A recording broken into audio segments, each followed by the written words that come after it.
Love before COVID.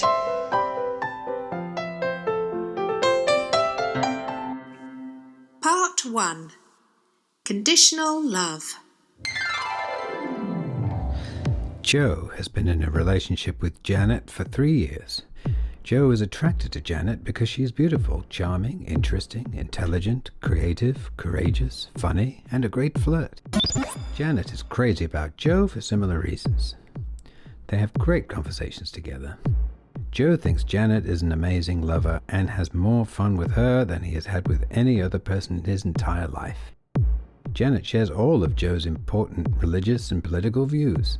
She has similar tastes and shares his hobbies. Joe can spend long periods of time with Janet without either of them getting on each other's nerves. Janet helps Joe improve his weaknesses. Joe and Janet like most of the same people for the same reasons. Janet always considers Joe's advice and very much respects his opinion. She always gives Joe good advice and shares a perspective with him that helps him see things that he is sometimes blind to on his own. Janet and Joe, through their relationship, have always been faithful to one another. Both parties take their commitment to one another very seriously. Both of them will only leave the relationship if they think it isn't working. Janet and Joe only say things to each other that are true. They do this while combining honesty with tact so as not to hurt each other's feelings. Joe always helps Janet when she needs him and vice versa. Janet has recently started going to therapy to work on problems she has had with impulse control. Although her problems haven't put her or others in any serious danger, she still worries that they could get out of control in the future. After several months of therapy, Janet's therapist diagnoses her as a psychopath. After listening to him explain his reasons for the diagnosis, Janet agrees that she is indeed a psychopath. Janet is a thrill seeker with completely self-interested motivations. On the inside, she cares about the people she likes only because of what those people can give her, whether it's good company, loyalty, practical help, fun experiences, stimulating conversations, good sex, advice, or money. She doesn't care at all about people she dislikes who give her nothing. Janet can cry on cue to get what she wants. Nevertheless, she believes that she is a benevolent psychopath. She believes she is a benevolent psychopath because she never harms anyone. She also rarely, if ever, treats anyone unfairly. This is because she understands that harming those she dislikes and treating them unfairly would give her less of what she wants in life. It's not because she cares about the suffering or unfair treatment of people she dislikes. Janet cares about Joe more than anyone because Joe gives her what she wants from a boyfriend. Most of the time, Joe is good company, fun, sexy, a good conversationalist, and someone who is very supportive of her. Janet also cuts Joe a lot of slack. She allows him days when he is grumpy and isn't good company because she understands that realistically, you can't have a committed relationship unless you cut your partner some slack. However, if Joe were to permanently stop giving her the things that make Janet happy in the relationship, she would not hesitate to end it. Janet knows that behaving selfishly and using people makes people she cares about dislike her. She knows behaving this way would especially make Joe dislike her. Because of this, she mostly behaves in a way where she doesn't appear selfish or like she is using people. Sometimes she slips up. On a few occasions, she does show Joe some selfish behavior.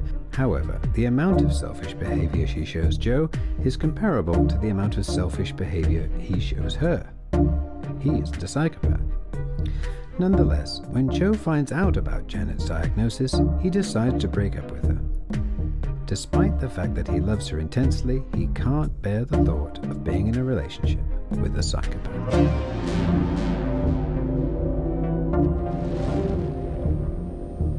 I don't really know how to say this. You know I love you. You know I think you're the most amazing person I've ever known. But you being amazing isn't going to solve this problem. What problem? It's difficult for me to say this, but I think our relationship is unhealthy. What? It's not coming from the right place. It's twisted. Joe, we enjoy each other's company so much. Like, we don't even fight. We help each other grow. It's a great relationship. It's the relationship most people wish they had. People say that to us all the time. You're just listing things that benefit you. Of course they benefit me. Yeah, and if they all stopped, you'd fucking leave. That is not fair. If I had a brain injury and become a horrible person that made you miserable, you'd leave as well. But I'd be leaving because you became a different person. You'd leave for far less than that. What if I got prostate cancer and I couldn't get an erection anymore? Oh my God, you know I'd be devastated if you got cancer. You'd be devastated because of what it means to you. Then you'd be gone. I wouldn't be gone. I love so many other things about you. I love your companionship, sense of humour, sensitivity, your wisdom. We could work around the sex. That's not even a problem. There'll always be a way to get each other off. You don't need erections for everything. That's so freaking old-fashioned. But what if I suffered a depressive episode? What if I couldn't be terribly good company to you for a number of years? Then I'd help you through the best I could. What else could I do? You'd help me through it because you'd be waiting. You'd be waiting for me to come out of the depression and be charming again. If you thought I wouldn't, you'd throw me away like so many other things you easily throw away. If you were miserable for the rest of your life, what kind of relationship would we have? I'd be your freaking nurse. You'd hardly ever talk to me, and that wouldn't make either of us happy, would it? Janet, that's what a good relationship sometimes is. Oh my God, that's one person looking after someone else, someone they were in a relationship with. Janet, that's what you do for the person you love if they get ill. Love isn't about being entertained, it's about commitment. It's about learning to love the person you're with, no matter what they do or become. Nobody wants to love a person who can't communicate with them. Nobody wants to love a person who's become so damaged that they can't even be nice to anybody. Oh, that's where you're wrong, Janet. I'm not. You're so wrong, it's disturbing. Don't be silly. Literally, this is the stupidest thing that we've ever got upset about. If you had a depressive episode, yeah, and I couldn't know for certain that you'd ever come back to me, it's highly unlikely that I would leave you. I'd endure at least a few years of unpleasant behaviour, so you don't even have to have anything to worry about. And if you got depressed again, we just work through it like we always do. I love you, and I'll do whatever it takes to make you happy. But why is it in your self-interest to spend years of your life with someone so unpleasant? Why not just leave and find someone who isn't depressed? Because you're so cool and interesting and sexy and sweet and lovely and all the wonderful things that I love about you. You are literally amazing to me. You're everything I've ever wanted in another human being. I love being with you, whether you're depressed or not. Your company's like the best thing about my life. There's nothing in it that's better, you know that. But you're only in love with me because of my company. What about loving me for me? I do love you for you. You make me feel happy. Why is that so terrible? You should love me even if I don't make you happy, Janet. So you think that people should stay in relationships even if those relationships make them miserable? And you think that people should suffer for love? If people are happy and no one's suffering, then something's wrong. Is that what you're trying to say to me? All good relationships have periods that are rough, periods where partners don't make each other feel good. That's life, Janet. You can't just leave a partner during a tough time because it's in your self-interest. In a period like that, it wouldn't be in my self-interest to leave. I'd lose out the chance to fix things. So I'd rather put up with a few shit years than blow everything up that we've created together. It's ridiculous. Do you think for 1 second that I would risk losing you that easily? You are my fucking soulmate. I can't be your soulmate, Janet. What? No one can be your soulmate because you don't understand love. You only value me because of what you get from me. You don't love me unconditionally. I don't even feel like you love me anymore. I feel like someone you've hired to be your boyfriend. I haven't hired you. I chose to be your girlfriend because I love you. How can you love as a psychopath? How can you really love me if all you love about me is what I give to you? I can't love you unless you give me things I love. And you do give me them things. That's why I love you, Joe. That's why I've always loved you. It's so fucking simple. That's the problem, Janet. What? I don't understand what the problem is. I really don't. That's another big problem. You're digging your own grave here, Janet. I don't know what you want me to say. It's not about what you say or how you behave. It's about your motivations. You're scared of us ending because you're scared of having to find companionship from someone else. You're scared of not having someone to talk to every night. You're scared of not having someone who makes you happy. That's not real love, Janet. That's shallow. This is ridiculous. What's ridiculous? You're breaking up with me because of what amounts to a philosophical difference in the way that each of us interpret love. It's not a fucking philosophical difference. I'm telling you how I feel. Okay, I'm sorry. I don't care if you're sorry. I don't do this. I can't do this. I do love you, but I can't be in a relationship with a fucking... someone who's not right in the head. I wish my love for you could overcome this, but it can't. You can't do a healthy relationship. It's sad and horrible, but it's the truth, Janet. You don't love, you take. Well, I'm not going to sit here and agree with you. The fact that I'm not right in the fucking head has nothing to do with you not wanting to be with me. We get along great. This is just about a difference of how we interpret love.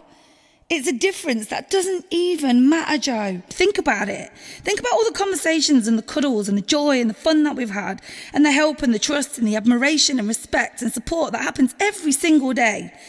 Think about all that love in all those situations. Doesn't that mean anything to you? It's not proper love if one of us can't really love. That's not fair. How am I supposed to prove to you that I love you? Isn't the last 3 years proving off? The more I watch you fight me, the more I can see how this relationship really works. What are you on about? You're trying to fucking manipulate me. That's what people like you do. Why is it wrong for me to fight to keep you? You're the one thing in my day that makes everything else work. Being with you makes me feel like life means something. You're crazy if you think that I'm going to let you ruin it without a fight. It's hardly Mad. a fight that shows you actually care how I feel. Of course I care how you feel. If you were miserable, you wouldn't be with me. With you, it's all just a self-centered calculation. Where's the love in that? Joe, from the bottom of my heart, I love you in the only way I know how to love someone. This is how I love. I know I'm not perfect, and the way I love isn't perfect. I can only be what I am. I know, and I appreciate that. Do you? Do you really? Yes, but that's why it's not good enough. I need real love from a woman, not what you give me. What you give me is wonderful, but it's not real. I wish I could be happy with it, but I just can't. All I ever wanted for you was to be happy with me. I don't want you to be with me if I don't make you happy. I'm only with you because I thought we made each other happy. We did make each other happy before I found out who you really were. Oh my God, Joe. What? Hearing you say these things to me, it just hurts. I don't normally feel things like this, you know I don't, and it's hard for me to describe. It's like, I don't even know how to handle emotions like this. We're finished, Janet. Because... Don't waste your time trying to change my mind. We're over and there's nothing you can do about it. What are you doing? I thought I could trust you. I trusted you not to hurt me like this, Joe. You know that. You don't fucking know what hurt is. You're only upset because I'm inconveniencing you. You'll get someone else tomorrow and act like you never met me. You're only sad because I'm depriving you of something that amuses you. Something you like to depend on. You're losing one of your favourite wind-up toys. That's all that I am. It's not like losing one of my favourite wind-up toys. It's like losing my favourite toy that I've ever known. The toy that makes me feel like I'm capable of being a happy I'm not person. a fucking toy, Janet. I'm a person. I'm not here just to keep you happy. I want to make you happy. You did make me happy, but your happiness and hurt have nothing to do with me. Anyone in my position would be hurt right now. Anyone who really has empathy would be hurt if they were in your position. I don't even know whether you actually have empathy. That's one of the reasons I can't be with you. All I have is what I give to you. It's not good enough. But I still can't understand why. Because you're just using me. You're totally selfish. Everything is always about you. But I try so hard to never make you feel like that. I work so hard not to come across like I'm acting selfishly or being insensitive or using you or anyone else. I have to try way harder than you to adequately project that. It's incredibly exhausting. But I do it because I love you. That's the problem. It's a projection. It's not real. You're acting out all this behaviour just to keep me from leaving you. I understand the effort you put into it, but that doesn't change anything. You're not a giver. You're nice to our friends, but it's only because of what they give you. If they ever pissed you off, you'd hate them. That is not true. I love our friends for the same reasons you do. Do you mean to tell me that if they all turned into obnoxious dickheads, that you would still meet them for coffee? I'm not talking about them turning into dicks. I'm talking about them just doing something that really made you angry. If any of our friends really upset you, you'd hate them. You wouldn't want them in your life anymore. They wouldn't get a second chance. That's the kind of person you are. No, Joe. I'd be nice to them and have them in my life if I knew it meant a lot to you. I'm not a fucking twat. That doesn't matter. You still wouldn't care about them, and that's how we're different. If they made me angry, I wouldn't automatically reject them. I could be patient. And have I not been patient with you? That's different. You're patient with me because I'm your boyfriend. I've been very, very patient with you, Joe. I'm actually being patient with you right now. That's because when you're patient with me, you get serious fucking rewards. Your friends only get to stick around if they don't upset you. You don't have to be patient with them. All you care about is whether or not they're pleasant company. All you care about is whether you can have interesting conversations with them. You don't value them because of who they are. I value my friends because they're the people I like. And it's hard to like somebody if you don't even have anything in common, got totally different values. That is normal. No, it's not. You yourself have said you don't care about what happens to people you really hate. But I only hate most of the same people you fucking hate. But I could feel bad if someone I hated got cancer. You couldn't. Why the fuck does that matter? It matters because it means you can't empathise with people who wind you up. You can only feel affection for people when they give you the things on your terms. That's why you can't understand friendship any more than you can understand love. You're a psychopath. You can behave like a nice person, but it's all an act. On the inside, you're rotten. How can you say that to me? It's me. There you go, Janet. Me. Those tears of yours are a good example of what I'm talking about. You could just be acting now. How do I know? You don't even trust me. Nope. Even after everything that we've been through together, you still don't fucking trust me. Nothing I did was good enough. You don't have a mind that anyone can trust. So it's my mind you can't trust. You love my behaviour, but you hate the way my mind works. Is that it? I can only know your behaviour. I can't know you. I can't know you. I can't know whether I'm ever being manipulated or whether I'm in danger. Suppose you suddenly get really upset and can't help doing something impulsive. I can't even imagine the crazy shit you're capable of. For fuck's sake. Joe, what have I been like throughout our time together? Tell me. You behaved really well. You behaved like my soulmate. Are you honestly saying you think, that I tricked you into believing you love me? Yes, I do. Fucking hell. I know you'd prefer it if I hid that from you, but I can't. I wouldn't. Why would you think that? I wouldn't want you to hide anything from me. I want to know how you're feeling. That's important. It's important for me to know that. You can tell me what I need to hear, though, without being cruel. You don't have to hurt me like this. I'm not trying to hurt you, Janet. I'm just being honest with you. It feels like you're trying to punish me, Joe. Look, I couldn't even punish you if I tried. You have the thickest skin of anyone I've ever met. You have resilience that a normal person doesn't. You won't be hurt by this experience. You'll learn from it like you always do. Nothing phases you. Tell me what I'm supposed to learn. Learn that normal people who aren't like you,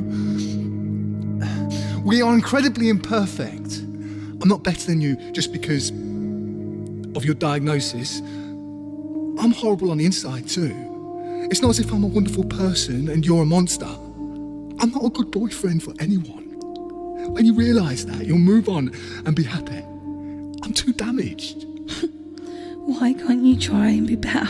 Why can't you try to love me? Why can't you accept and love my behaviour towards you? You're lovely in your behaviour, but I don't want lovely behaviour in a girlfriend. I want a lovely person. You can't be a lovely person because your brain's deformed. You were one of nature's mistakes. You're like poison candy. You shouldn't have been born. Oh, God. That is such a fucking nasty thing to say to someone. I'm sorry, but I can't help Don't understand. The truth, okay? I've never, ever said anything cruel like that to you. Ever. No, you haven't. But everything you've said has been a fucking lie. Say things like that to you because I love you. You're my favourite person. And I would never want to hurt you. I would never, ever want to hurt you if I could help it. You're not my favourite person anymore, Janet. I suppose I'm not. Yesterday, you were my favourite person. You're my favourite person because you acted like my best friend. You behaved in a way that made you seem exciting and amazing, like someone completely and totally unlike anyone else on this planet. It was a great performance. That performance is the reason we lasted this long. But I can't keep giving you what you want from there. I can't tolerate your fakeness. I won't put up with it. I won't put up with you being nice to me so you can get me to do all the things you want me to do for you. I'm not nice to you just so that I can get you to do things for me. Being nice to you gives me pleasure. I get pleasure from being with you. I enjoy watching you be happy. I always have. I always will. Yes. You either manipulate me or give yourself pleasure. Do you think I want to waste my life in a relationship with someone like that? I can't do anything other than that. I can't do anything other than just be myself. And that's why you need to stay the fuck away from there.